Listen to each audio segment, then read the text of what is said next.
प्यारे बच्चों, आप सभी का हमारे चैनल पे बहुत बहुत स्वागत है। दोस्तों, आज के इस वीडियो के माध्यम से क्लास 10th के बच्चों के लिए विज्ञान का एक वायरल मॉडल पेपर लेकर के आ चुके हैं।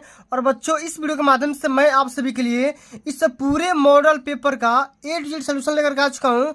जो भी बच्चे अब की बार 2024 बोर्ड परीक्षा में साइंस का पेपर देने वाले हैं, उनके लिए वीडियो बहुत ही खास होने वाली है। इस वीडियो के माध्यम से मैं आप सभी को ये बताऊंगा कि अब की बार 2024 का पेपर बिल्कुल ऐसा ही आएगा जैसा कि मैं आप सभी को इस वीडियो के माध्यम से बताने वाला हूं, दिखाने वाला हूं।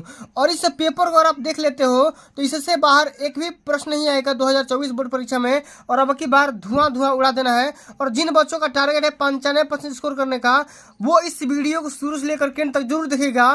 क्योंकि देखो, इस वीडियो के माध्यम से मैं आप सभी के लिए जो भी आप सभी का 2023 में विज्ञान का पेपर हुआ था, इस वीडियो के माध्यम से उसका सलूशन मैं A to Z यहाँ पे लेकर के आ चुका हूँ। आप सभी से हम्बल रिक्वेस्ट है, इस पूरे वीडियो को शुरू से लेकर के अंत तक जरूर देख लेना।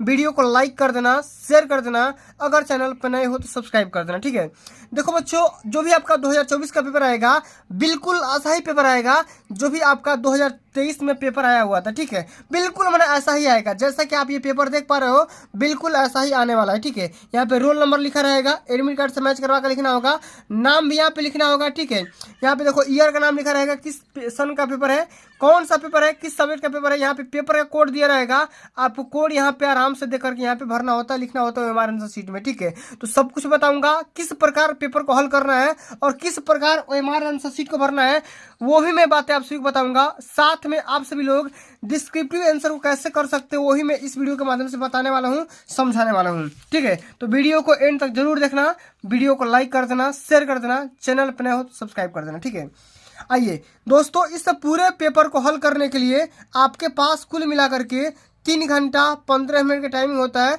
जिनमें नोट दिया गया है कि प्रारंभ के 15 मिनट परीक्षार्थियों को प्रश्न पत्र पढ़ने के लिए निर्धारित है। शुरुआती में जो भी आपके 15 मिनट मिलेंगे उसमें पेपर आपको पढ़ना है, समझ लेना है कि कौन सा क्वेश्चन कर पाओगे, कौन सा नहीं करोगे, और जो आपको आ रहा है समझ जाओगे उसको आराम से यहाँ पे हल कर देना है। ठीक है, 70 नंबर का पूर्णांक होने वाला है, तो आराम से करना है, जल्दीबाजी नहीं करना है। ठीक है, तो आइए हम बारीकी से हल करेंगे। सबसे पहले यहाँ पे 2-4 निर्देश दिया गया है, सबसे पहले निर्देश को पढ़ेंगे, उसके बाद मैं आप सभी को पूरा यहाँ पे हल करके दिखाने वाला हूँ, बताने वाला हूँ। ठीक है, आओ, सबसे पहला यहाँ पे निर्देश दिया गया है कि प्रश्न पत्र 2 खंड, खंड अ खंड ब में विभाजित है।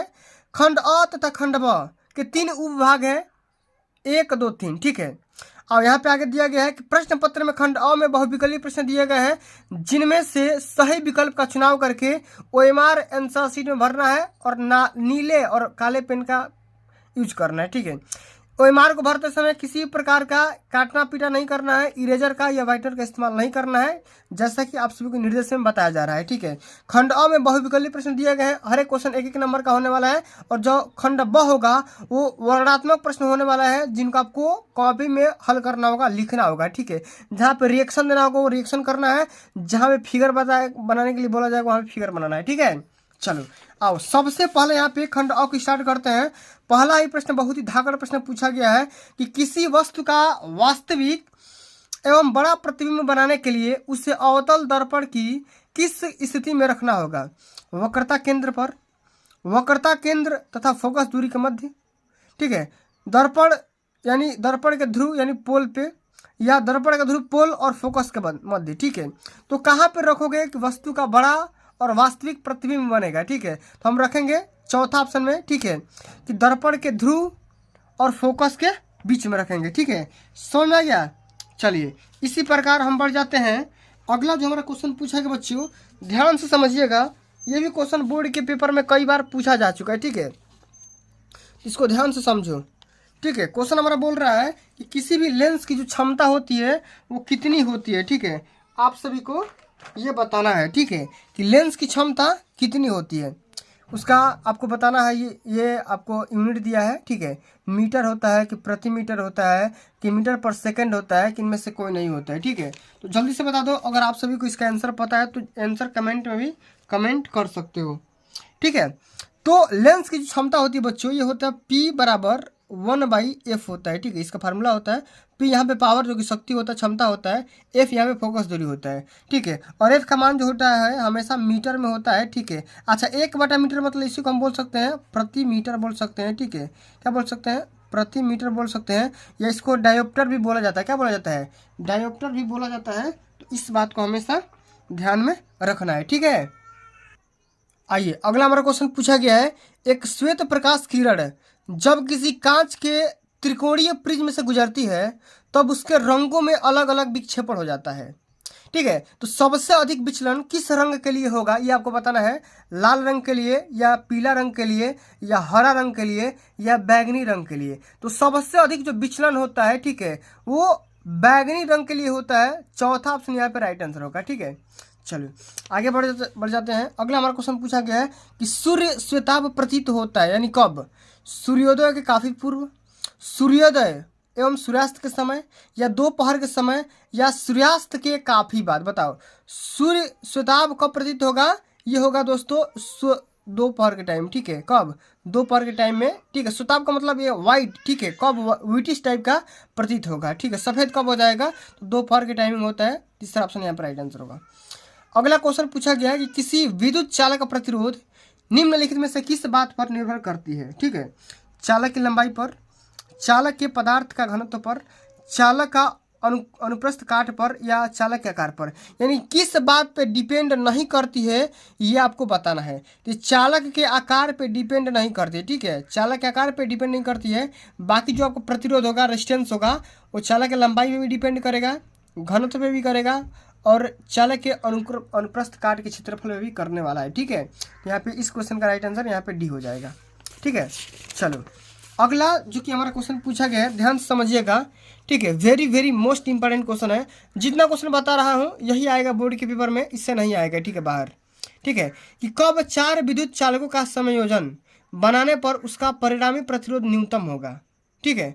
बताना कि किसी भी रेजिस्टेंस का जो रिजल्टेंट होता है कब सबसे कम होगा। न्यूनतम का मतलब क्या होता है? सबसे कम, ठीक है। सभी को समांतर क्रम में जोड़ने पर, श्रेणी क्रम में जोड़ने पर, या एक को समांतर क्रम में, एक को श्रेणी क्रम में, या दो को श्रेणी क्रम में, दो को समांतर क्रम में। बताओ तो किसी भी अगर चालक के जो भी आपका रेजिस्टेंस होते हैं, ठीक है, अगर रेजिस्टेंस को अगर हम समांतर क्रम में जोड़ देंगे, ठीक है, कब? समांतर क्रम में, ऐसे 1/r बराबर 1/r1 प्लस में 1/r2 प्लस में 1/r3, ऐसे अनंत को जोड़ेंगे तो इसका जो रिजल्टेंट आर का जो मान होगा वो सबसे कम हो जाएगा। क्या होगा? सबसे कम होगा। श्रेणी क्रम वाला सबसे ज़्यादा होता है, ठीक है। तो यहाँ पे पहला ऑप्शन यहाँ पे राइट आंसर होगा। अब अगला हमारा क्वेश्चन पूछा गया है कि एक विद्युत धारावाही चालक के कारण उत्पन्न चुंबकीय क्षेत्र की दिशा ज्ञात करने के लिए किस नियम का सहायता लेते हैं? तो ये हम लेते हैं फ्लेमिंग के, ठीक है, ये हम लेते हैं फ्लेमिंग के दाएं हाथ के नियम। किसका? फ्लेमिंग के दाएं हाथ के नियम के अनुसार क्या करते हैं? चुंबकीय क्षेत्र की दिशा यानी कि डायरेक्शन निकालते हैं, ठीक है। तो पहला ऑप्शन हमारा राइट आंसर होगा, ठीक है। Very very most important question है, कई बार हमने बता भी रखा है, डिटेल में फिगर के साथ बताया हुआ है, ठीक है। आइए अब सब सेक्शन सेकंड में चलते हैं, जो कि केमिस्ट्री क्वेश्चन पूछा जाएगा। क्वेश्चन नंबर ये है कि निम्नलिखित में से कौन सी धातु ठंडे जल से हाइड्रोजन गैस निकालती है?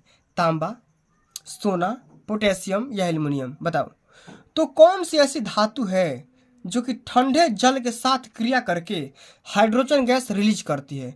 ये करती है पोटेशियम। क्या करती है? पोटेशियम करती है, ठीक है। तीसरा ऑप्शन यहाँ पर राइट आंसर होगा। चलो अगला हमारा क्वेश्चन पूछा गया कि एल्किन, एल्किन का एग्जाम्पल बताना है। एल्किन मतलब ये होता है CnH2n। क्या होता है? CnH2n होता है, ठीक है। तो यहाँ पे रखोगे तो C मतलब, अगर यहाँ पे C एक रखोगे तो H का मान यहाँ पे 2 आना चाहिए, ठीक है, डबल बॉन्ड। तो क्या हो जाएगा? सेकंड ऑप्शन यहाँ पे राइट आंसर होगा, ठीक है। तो C यहाँ पे 2 है, H यहाँ पे 4 है, ठीक है। चलो अगला हमारा क्वेश्चन पूछा गया है, एक बिलियन लाल लिटमस को नीला कर देता है तो इसका pH मान क्या होगा? अच्छा, लाल लिटमस पेपर को जब नीला करेगा तो जाहिर से बात है वो बिलियन क्षारीय टाइप का होगा। कैसा होगा? क्षारीय होगा, बेस टाइप का होगा, क्षारीय। क्षारीय विलयन का pH मान क्या होता है? 7 से अधिक होता है। क्या होता है? 7 से अधिक, यानी 7 से अधिक क्या हो जाएगा? यहाँ पे 8 होगा, ठीक है। चलो अब अगला हमारा क्वेश्चन पूछा गया है कि क्लोरीन के अणु में अबंध पाया जाता है। जो भी आपका क्लोरीन होता है इसके अणु में, ठीक है, कौन सा बंध पाया जाता है? कौन सा बॉन्ड पाया जाता है? तो उसको हम बोल सकते हैं एक, ठीक है, ध्रुवीय, ठीक है, बोल सकते हैं अध्रुवीय, ठीक है, अध्रुवीय सहसंयोजक। क्या बोल सकते हैं? सहसंयोजक अबंध बोलते हैं, ठीक है। यही बंध पाया जाता है, अध्रुवीय सहसंयोजक अबंध पाया जाता है, ठीक है। कब? क्लोरीन में, ठीक है। चलो अब अगला हमारा क्वेश्चन पूछा गया है कि जल को जीवाणु रहित बनाने में उपयोगी करता है। अच्छा, जीवाणु रहित मतलब जल को जब शुद्ध करते हैं तो उसमें जो भी जीवाणु होते हैं, कीटाणु होते हैं, वो मर जाते हैं। ठीक है, तो जल को हम शुद्ध करने के लिए, ठीक है, किस मटेरियल का या किस धातु का इस्तेमाल करते हैं? तो हम करते हैं ब्लीचिंग पाउडर का। किसका?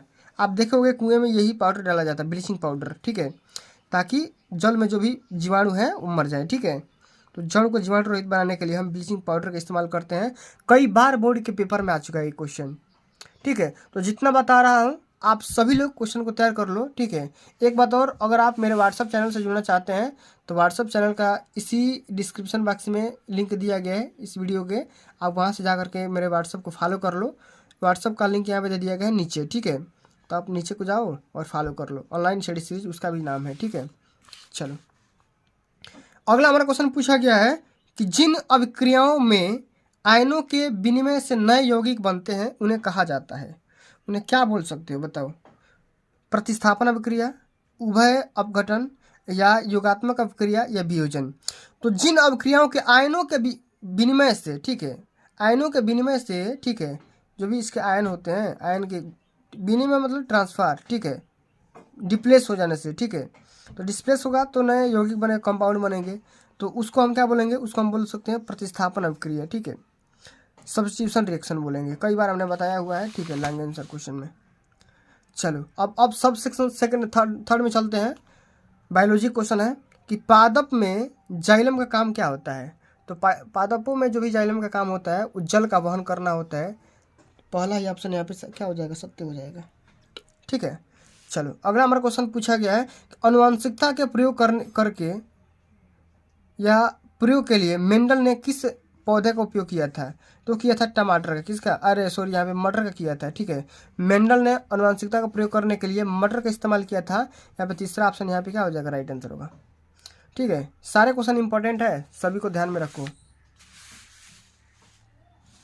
अब चलो अगला हमारा क्वेश्चन पूछा गया है कि निम्नलिखित में से कौन सा मानव में मादा जनन तंत्र का भाग नहीं है? मैंने कौन सा ऐसा तंत्र है, पार्ट है जो कि महिलाओं में नहीं पाया जाता है? अंडाशय होता है, गर्भाशय भी होता है, शुक्रवाहिका, डिम्बवाहिनी भी होता है, शुक्रवाहिका ये पुरुषों में पाया जाता है। ठीक, तो ये महिलाओं का पार्ट नहीं है। ठीक है, इस बात को ध्यान में रखना है। अब अगला हमारा क्वेश्चन पूछा गया है कि स्वपोषी पोषण के लिए आवश्यक है कार्बन डाइऑक्साइड तथा जल। सही बात है, ये भी होना चाहिए। क्लोरोफिल भी होना चाहिए, सूर्य का रोशनी भी होना चाहिए, प्रकाश भी होना चाहिए, यानी कि सभी के सभी ऑप्शन यहाँ पे सत्य हो जाएंगे। ठीक है, चलो अगला हमारा क्वेश्चन पूछा गया है कि समजात अंगों का उदाहरण है, बताना है। समजात अंग मतलब आपस में देखने में एक सम दिखाई दे, तो हमारा हाथ और कुत्ते का गर्भपात, यही सही हो जाएगा। ठीक है, पहला ऑप्शन ही सत्य हो जाएगा। चलो अब अगला हमारा क्वेश्चन पूछा गया बच्चा कि अलैंगिक जनन मुकुलन किसमें होता है? बताओ, अमीबा में, ईस्ट में, ठीक है, या लेशमानिया में, या प्लेज्मोडियम में? ठीक है, बताओ। तो अलैंगिक जनन मतलब कि ये होता है ईस्ट में। किस में होता है? ईस्ट में होता है। सेकंड ऑप्शन यहाँ पे राइट आंसर होगा। ठीक है, चलो अगला हमारा क्वेश्चन पूछा गया कि प्राकृतिक वर्णवाद का प्रतिपादन किसने किया था? लैमार्क, डार्विन, मेंडल, या मार्गन? ठीक है, बताओ। तो वर्णवाद का प्रतिपादन ये किसने किया था? ये किया था डार्विन। किसने किया था? डार्विन के थ्रू किया गया था। ठीक है, तो इस बात को ध्यान में रखना है। तो दोस्तों अभी तक हमने टोटल 20 MCQ को कवर कर लिया। अब हम बात करेंगे पार्ट बी के बारे में, जो कि आपका लॉन्ग आंसर टाइप क्वेश्चन का होने वाला है। सबसे यहाँ पे पहला न्यूमेरिकल पूछा गया है, ध्यान समझो, बहुत ही सिंपल सा क्वेश्चन है। एक मोटर बाइक पर पीछे से आ रहे किसी अन्य वाहक को देखने के लिए 2 मीटर वक्रता त्रिज्या का एक उत्तल दर्पण लगा हुआ है। बाइक के पीछे से आ रहे एक वाहन जिसकी दूरी मोटर बाइक से किसी समय 4 मीटर की है। ठीक है, तो गणना करके बताइए कि उसका प्रतिबिंब दर्पण से कितनी दूरी पर और कहाँ बनेगा। अच्छा, यहाँ पे देखो, वक्रता त्रिज्या यानी कैपिटल आर का मान दिया है 2 मीटर, तो यहाँ पे एफ का मान निकाल लो, तो क्या हो जाएगा? बराबर R/2, 1 मीटर निकल करके आ जाएगा। इसको सेंटीमीटर, अच्छा छोड़ दो, सेंटीमीटर मत बदलो। यहाँ पे देखो, वस्तु की दूरी यहाँ पे यू का मान दिया गया है 4 मीटर। ठीक है, तो आप यहाँ से भी का मान निकाल लो, कौन फार्मूला से? तो 1/v प्लस में 1/u बराबर 1/f। इस वाले फार्मूला का यूज करो और आपको यहाँ पे v का मान निकाल लो, u का मान रख लो। u का मान 4 और f का मान 1, तो 1 माइनस 1/4, तो क्या हो जाएगा? 3/4। अच्छा, 3/4 मतलब 0.75, माने 75 मतलब मीटर, यानी माने 75 सेंटीमीटर। इतनी दूरी पर बनेगा। ठीक है, आसानी से कर सकते हो। मैंने सिंपल सा क्वेश्चन है, मैंने ओवरव्यू दिया, आप आसानी से कर लोगे। ठीक है, चलो आगे बढ़ते हैं। इसी प्रकार का लेंस से क्वेश्चन है एक कि निकट दृष्टि दोष से पीड़ित एक व्यक्ति अधिक से अधिक 100 मीटर की दूरी पर देख सकता है। ठीक है, तो गणना करके बताइए कि दृष्टि के लिए अर्थात अनंत दूरी पर देखने के लिए उसे किस प्रकृति और किस फोकस दूरी का लेंस लगाना होगा, और इसका फिगर भी बनाना है। ये भी बहुत आसान सा क्वेश्चन है। अनंत मतलब इन्फानाइट। ठीक है, तो कर सकते हैं। ये होगा 1/v माइनस 1/u बराबर 1/f। ये लेंस वाला सूत्र लगाओ, आराम से कर दो, यू बी एफ का मान रख दो, आसानी से हो जाएगा। अब अगला हमारा क्वेश्चन है, कई बार हमने बता रखा है कि ओम का नियम क्या होता है भाई। ओम का नियम तो v बराबर I इंटू आर। ठीक है, जब किसी चालक के ताप दाब ठीक है आर्द्रता में कोई परिवर्तन ना करो तो उसका जो v बराबर होता है, v जो होता है वोल्टेज होता है वो डायरेक्टली प्रोपोर्शनल किससे होता है, करंट के होता है। ठीक है, तो करंट के प्रोपोर्शनल कर दो तो यहाँ पे प्रोपोर्शनल का साइन हटाओगे तो यहाँ पे आर एक रेजिस्टेंस आ जाएगा। ठीक है, नियतांक आ जाएगा। ठीक है, तो यही ओम का नियम होता है। अच्छा, इसको किन किन बातों पे डिपेंड करता है बताना भी है। तो अभी मैंने एक MCQ के माध्यम से आपको बताया था किन किन बातों पे डिपेंड करता है, किन किन बातों पे डिपेंड नहीं करता है। ठीक है, चलो अब अगला हमारा क्वेश्चन, एक विद्युत मोटर का कार्यकारी सिद्धांत बताइए। कई बार हमने बता रखा है मोटर क्या होता है, जनरेटर क्या होता है। ठीक है, कई बार बता रखा है। ठीक है, इसमें ब्रश का क्या काम होता है, वाला का काम क्या होता है, सब कुछ बता रखा है। रचना भी बता रखा है, कार्यविधि भी बता रखा है, चित्र बना करके भी बता रखा है। ठीक है, इसी प्रकार जनरेटर वाला जनित्र का भी बता रखा है। ठीक है, दोनों बता रखा है। अगर नहीं देखो तो क्लास 10th साइंस का प्लेलिस्ट ओपन करो, आपको पूरा लिंक मिल जाएगा।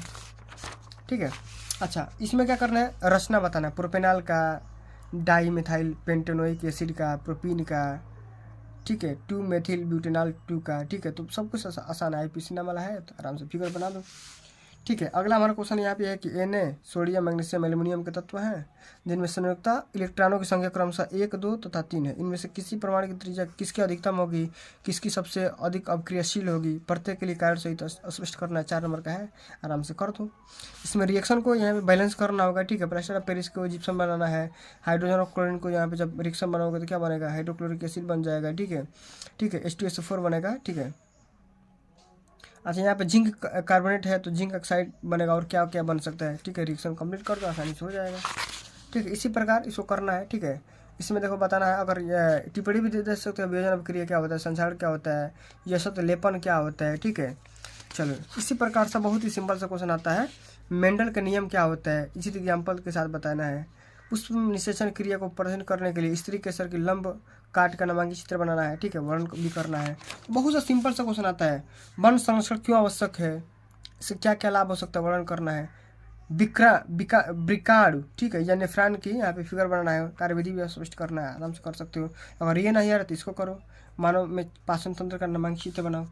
तो बहुत सा सिंपल सा क्वेश्चन है, आप आसानी से कर सकते हो। तो दोस्तों आज के लिए बस इतना ही। अगर ये वीडियो आप सभी को अच्छी लगी होगी, हेल्पफुल लगी होगी तो वीडियो को लाइक कर दो, शेयर कर दो, चैनल पर नए हो तो सब्सक्राइब कर दो।